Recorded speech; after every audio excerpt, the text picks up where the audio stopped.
The hell sounds from underground, the truth behind the Kola Superdeep Borehole.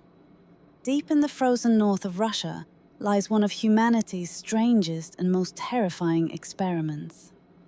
It was not a weapon. It was not a space mission. It was a hole, a single, narrow shaft, drilled deep into the Earth's crust.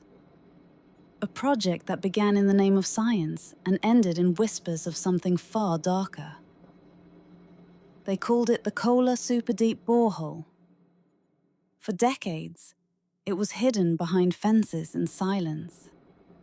But the legend that rose from that frozen ground would echo across the entire world. That the Soviets had drilled so deep, they had heard the screams of the damned. The story begins in 1970, during the height of the Cold War. The United States and the Soviet Union were locked in a battle not only for dominance in space, but also for supremacy in science and technology. While the Americans were sending men to the moon, the Soviets decided to explore the opposite direction, downward, into the Earth itself. The Earth beneath our feet was still a mystery. Geologists believed that by studying the planet's layers, they could learn how continents formed, how earthquakes began, and how life itself might have originated. To do this, they needed to go deeper than anyone ever had before. In the remote Kola Peninsula, near the border with Norway, the Soviet Academy of Sciences built a facility. It looked ordinary. A few small buildings, some drilling towers, and snow stretching in every direction. But beneath that snow, they began drilling toward the heart of the Earth. Their goal was simple: to reach 15 kilometers deep, almost half the distance through the Earth's crust. No one had ever come close. The deepest American attempt, Project Morehole, had failed after reaching barely 3.5 kilometers. The Soviets wanted to prove that their technology could surpass every scientific barrier. The drilling began with confidence and pride. At first, everything went according to plan.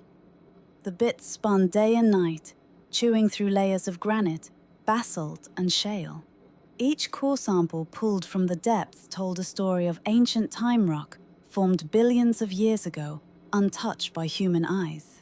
But as the borehole deepened, problems began.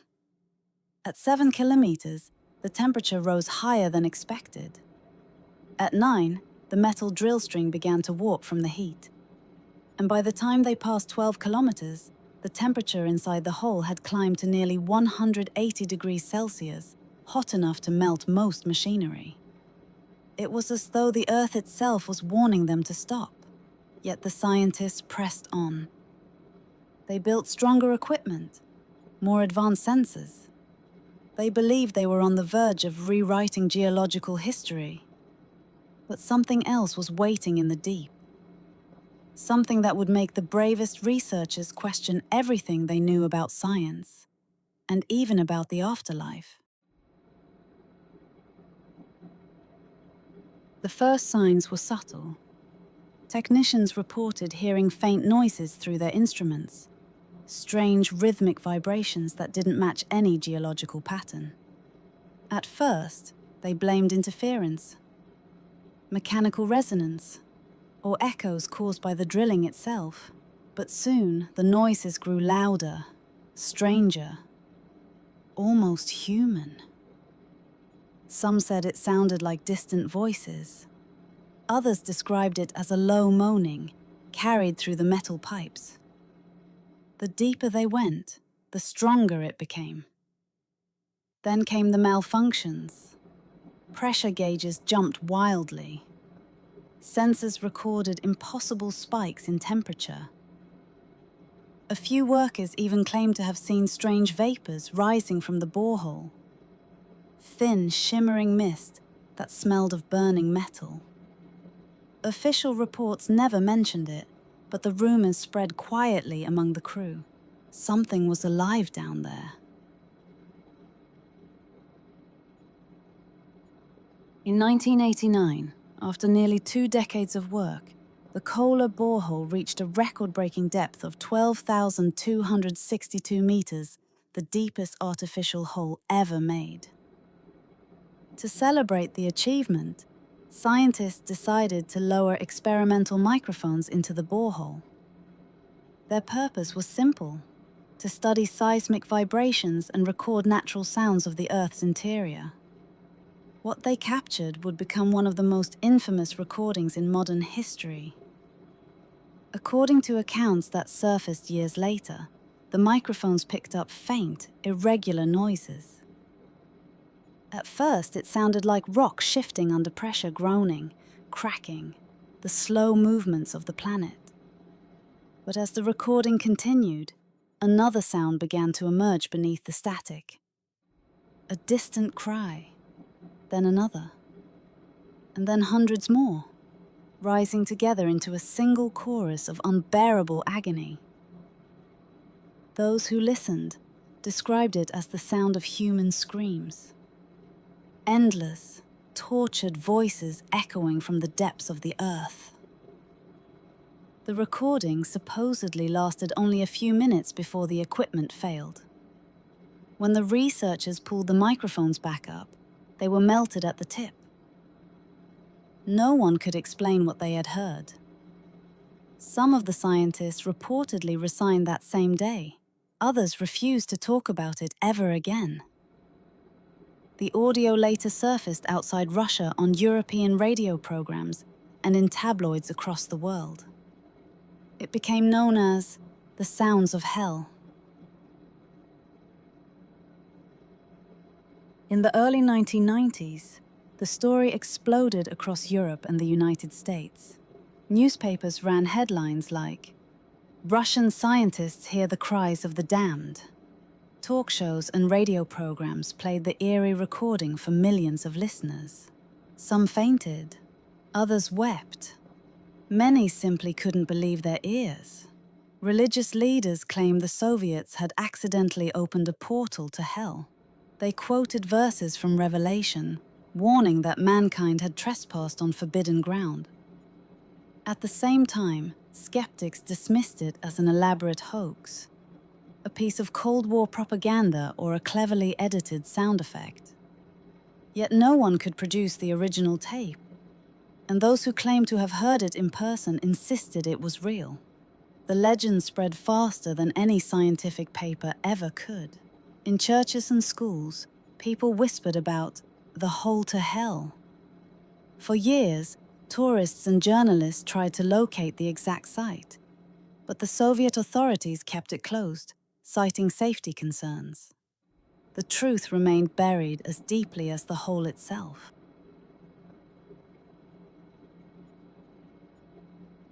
To understand the mystery, we have to look at the science. Could the Earth really produce sounds that resemble human screams? The answer is maybe. Deep within the crust, extreme pressure and heat can cause rocks to vibrate and crack. These seismic waves travel through the metal borehole like sound through a giant instrument. Under certain conditions, overlapping frequencies might indeed form patterns that the human ear interprets as voices or cries. It's the same phenomenon that makes wind howl through narrow pipes or caves, only thousands of times deeper and louder.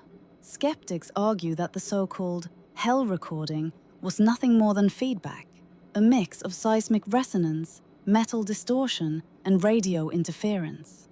In the early 1990s, a Christian radio program in the US allegedly enhanced the story by adding screams taken from a horror movie soundtrack. That version went viral before the internet even existed. Still, the power of the legend doesn't rely on facts. It relies on fear, the idea that humanity, in its endless hunger for knowledge, may someday dig too deep. After the Soviet Union collapsed, the Kola project was abandoned. By 1995, the drilling tower stood silent, surrounded by rust and snow. The once busy scientific station became a ghost site. Eventually, the borehole was sealed, covered by a thick metal plate welded shut. Locals said you could still feel a faint vibration if you stood on top of it. Others claimed to hear whispers through the metal when the wind was right. But the story didn't end there. Across the world, other gates to hell began to attract attention.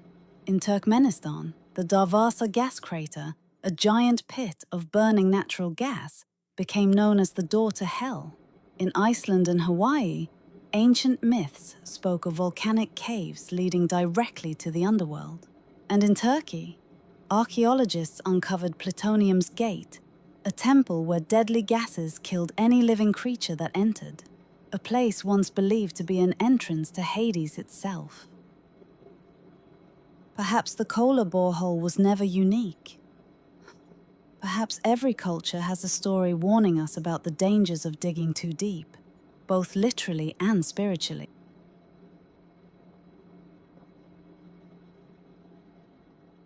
Why does this story continue to haunt us?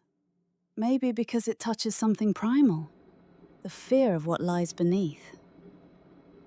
The Earth's interior is the ultimate unknown. We can travel into space, land on the moon, even send probes beyond our solar system. But we've only scratched the first few kilometers of our own planet's crust. Beneath that lies a world of heat, pressure, and silence. A world we can't survive in, can't see, can't fully comprehend. And when faced with the unknown, humans fill the silence with stories. If we can't explain the noise, we call it a scream. If we can't understand the darkness, we call it hell. The Kola borehole legend is less about demons and more about obsession. It shows how far we're willing to go in the pursuit of truth, even if that truth terrifies us. For the scientists who drilled it, the hole was a gateway to knowledge. For the rest of us, it became a gateway to fear.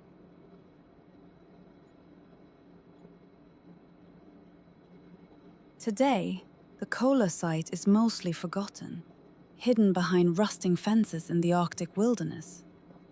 The buildings have collapsed. The machinery lies buried under snow. But online, the legend lives on.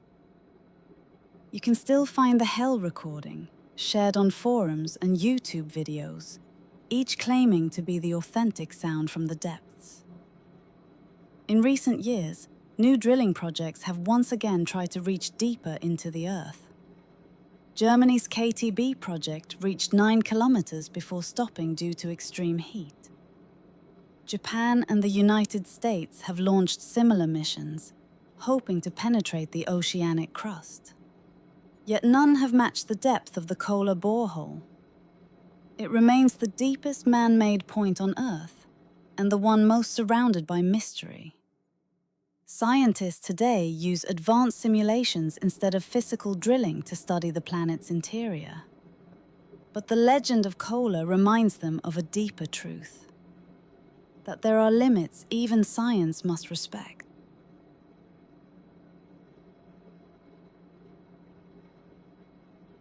The story of the Kola borehole is not simply a tale of horror. It's a reflection of the human spirit, our endless curiosity, our hunger to know the unknown. Throughout history, every great discovery has carried a shadow of fear. When early astronomers looked through telescopes, they found infinite space. When geneticists looked inside the cell, they found the code of life. And when geologists looked beneath the ground, they heard the echoes of their own imagination.